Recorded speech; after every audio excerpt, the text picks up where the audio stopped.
Bagong tattoo ni Cyril Manabat, inulan ng reaksyon. Pinagpepiestahan sa mundo ng social media ang bagong tattoo ng senior high actress na si Cyril Manabat.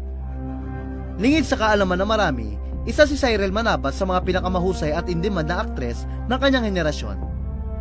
Nag-umpisa bilang child star. Unang nakilala si Cyril bilang isang bibo at napakahusay na aktres.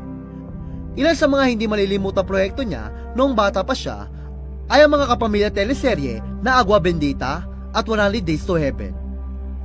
Ngunit sa kalagitnaan ng kanyang karera bilang child star, bigla na lamang siyang nawala sa showbiz. Sa isang panayam, inamin ni Cyril na pasamantalang huminto siya sa showbiz dahil nakaranas siya ng depression at iba pang mental health issues. Dahil maaga siyang na-expose sa magulong mundo ng showbiz. Hiniling ni Cyril na magpahinga muna upang magkaroon ng normal na buhay at ma-enjoy ang kanyang kabataan. Noong nakaraang taon, muling nagbalik si Cyril sa showbiz. Ngunit hindi tulad noon, hindi naging maganda ang pagtanggap ng marami sa kanyang bagong katauhan, na malayong-malayo sa dati niyang child star image. Nakaranas siya ng public bullying dahil sa malaking pagbabago ng kanyang katawan, lalo na sa kanyang hinaharap.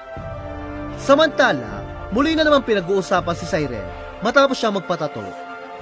Viral ang video na ibinahagi ng tattoo at piercing shop na All Day Tattoo PH sa Instagram, kung saan makikita ang pagtato kay Cyril.